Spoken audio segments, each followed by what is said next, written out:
மக்களே சைடில் ஃபோட்டோ போடுறேன், பாலம் எப்படி இருக்குது?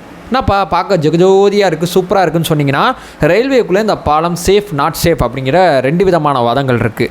ரயில்வேயோட பாதுகாப்பு ஆணையராக இருக்கக்கூடிய சௌத்ரி அவர்கள் கடந்த 13ஆம் தேதி பார்த்தீங்கன்னா இந்த பாலத்தில் ரயில்வேயோட சோதனை ஓட்டத்தை நடத்தினாங்க. சோதனை ஓட்டத்தை நடத்தி முடித்த பிறகு இந்த பாலத்தில் நிறையா குறைபாடுகள் இருக்குது, பல கட்டுப்பாடுகளோட இதில் ரயிலை இயக்க அனுமதி தரேன் அப்படிங்கிற ஒரு விஷயத்தை ரயில்வே அமைச்சகத்துக்கு சொல்லியிருந்தாங்க. ஆனால் தென்னக ரயில்வே இன்றைக்கி பார்த்தீங்கன்னா ஒரு ப்ரெஸ் ரிலீஸ் வெளியே விட்டுருக்கு. இந்த பாலத்தில் எந்த விதமான பிரச்சனையும் இல்லை, ஆனால் அவர் சொன்ன பிரச்சனைகளை நாங்கள் கவனத்தில் கொள்கிறோம் அப்படிங்கிற ஒரு விஷயத்தை சொல்லியிருக்காங்க. உண்மைக்குமே பாம்பனோட பாலம் சேஃப் இல்லையா? இந்த பாலத்தில் சேஃப் இல்லைனா எந்தெந்த பகுதிகள் சேஃப் இல்லை? என்ன பஞ்சாயத்து இது? இவ்வளோ கஷ்டப்பட்டு கட்டியிருக்காங்க, பாலம் சேஃப் இல்லைனா அந்த பாலத்தை நம்பி எப்படி நம்ம பயணிக்கிறது? பல்வேறு விதமான கேள்விகள் இந்த வீடியோவில் இருக்குது. பதில்களை ஒன் பை ஒன்னாக தெளிவாக நம்ம அடுக்கலாம். உற்சாக வணக்கங்கள், வாங்க பதிவுக்குள்ளே போகலாம். இப்போ முதல் விஷயம் மக்களே, 100 வருஷம் ஆல்ரெடி அங்கே ஒரு பாலம் இருந்துச்சு. 10 வருஷம் கட்டுமானங்களாக அந்த பாலம் இருந்துச்சு. அந்த பாலத்தை பார்த்தீங்கன்னா கட்டுமானம் கட்டப்பட்டு 100 வருஷம் தன்னுடைய சேவையை 2022 காலகட்டத்தில் பார்த்தீங்கன்னா நிறைவு பண்ணிச்சு.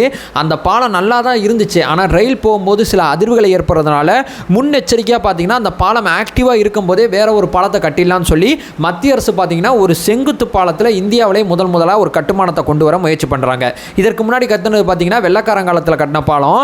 ஸோ இந்தியாவில் செங்குத்தாக இருக்கக்கூடிய ரயிலில் இருக்கக்கூடிய ஒரு பாலத்தை முதலாக ஒரு கட்டுமானத்தை உருவாக்குறாங்க.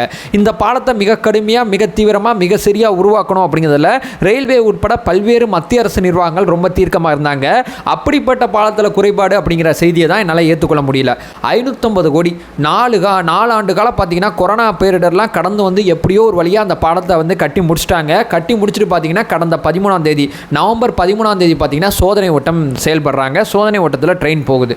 சோதனை ஓட்டம் முடிஞ்ச பிறகு பார்த்தீங்கன்னா முன்னாடி சொன்ன சௌத்ரி அப்படிங்கிற பாதுகாப்பு ஆணையர் பார்த்தீங்கன்னா சில ரிப்போர்ட்டை மீடியாவில் தென்னக ரயில்வேக்கு கொடுக்கறதுக்கு முன்னாடி மீடியாவில் அந்த ரிப்போர்ட் சின்னதாக லீக் ஆகுது, அல்லது மீடியாவில் அந்த ரிப்போர்ட் லீக் செய்யப்படுதா அப்படிங்கிறது தெரியல, இல்லை மீடியாவுக்கு கொடுத்தாங்களா அப்படிங்கிறது தெரியல. ஸோ வளர்றேன்னு நினைக்கிறேன். ஸோ மீடியாவுக்கு கொடுத்தாங்களான்னு தெரியல, அல்லது மீடியாவுக்கு லீக் செய்யப்பட்டுச்சான்னு தெரியல. இதுதான் என்னோட பாயிண்ட்டு.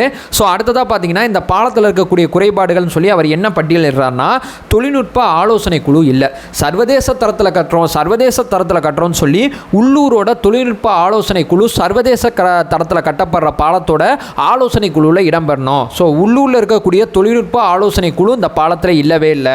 வடிவமைப்பு மற்றும் கட்டுமானத்துக்கு திட்டமிடலுக்கு அனுமதியை வாங்காமல் அந்த பாலத்தை கட்டியிருக்காங்க அப்படிங்கிற 2வது மிக முக்கியமான குற்றச்சாட்டை சௌத்ரி அவர்கள் தன்னுடைய அறிக்கையில் முன்வைக்கிறாரு.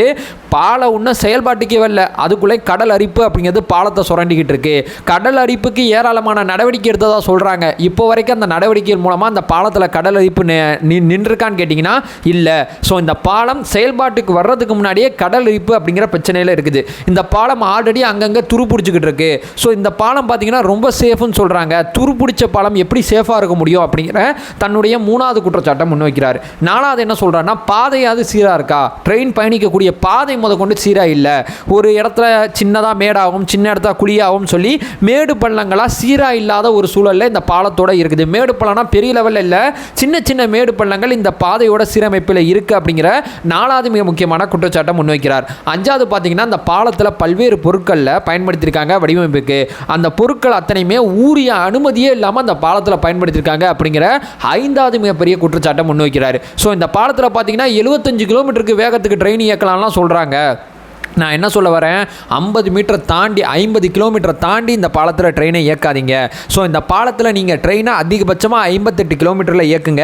செங்குத்து பாலம் இருக்குது பார்த்தீங்களா, கப்பல் உள்ளே போயிட்டு வெளியே வருது பார்த்தீங்களா, அந்த இடத்துக்கு அந்த 72 மீட்டரில் பார்த்தீங்கன்னா 50 கிலோமீட்டர் வேகத்தில் பாலத்தில் இயக்குங்க.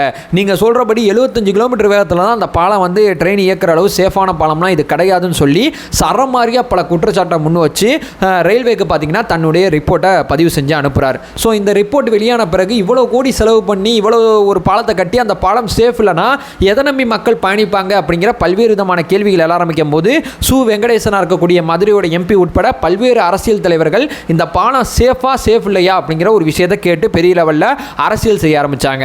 ஸோ இவங்களோட அரசியலுக்கு பிறகு பார்த்தீங்கன்னா தென்னக ரயில்வேயோட கவனத்துக்கு இந்த பாலத்தோட சப்ஜெக்ட் வந்திருக்கு.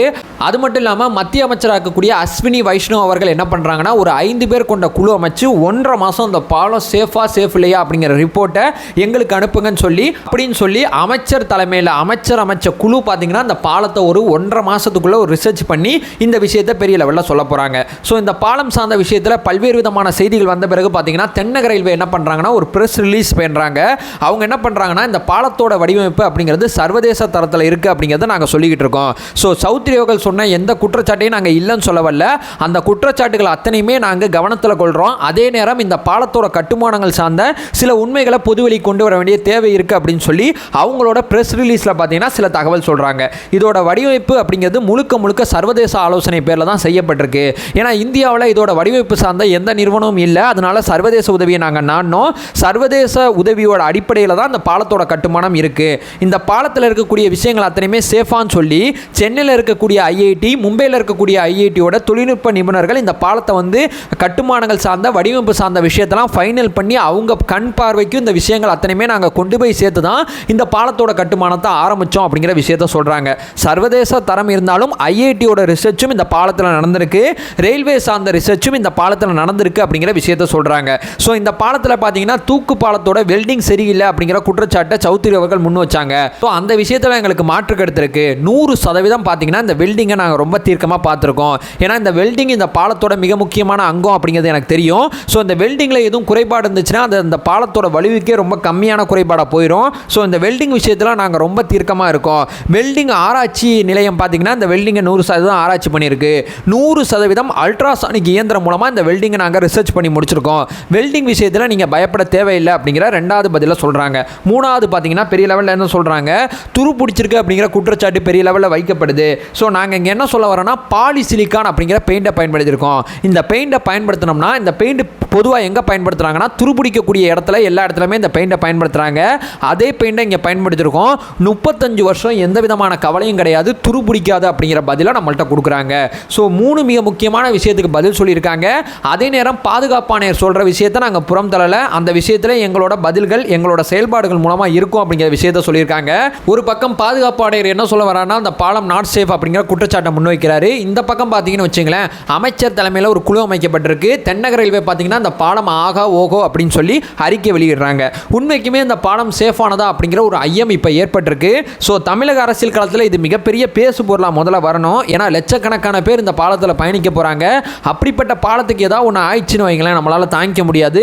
ஸோ இந்த பாலத்தில் அரசியல் செய்கிறதெல்லாம் தள்ளி வச்சுட்டு உண்மைக்குமே சேஃபாக இருந்தால் மட்டும் ரயில்வேயோட அந்த சோதனை ஓட்டத்தை கடந்து ரயில் இயக்கப்படணும். இல்லை சேஃப் இல்லை அப்படிங்கிறது 100% தெரிஞ்சிச்சுன்னா இந்த பாலத்தை சரி செஞ்சு 100% தகுதியோட பயன்பாட்டுக்கு கொண்டு வரணும் அப்படிங்கிற ஒற்றை கோரிக்கையை முன் வச்சு இந்த வீடியோ என் பண்ணிக்கிறேன்.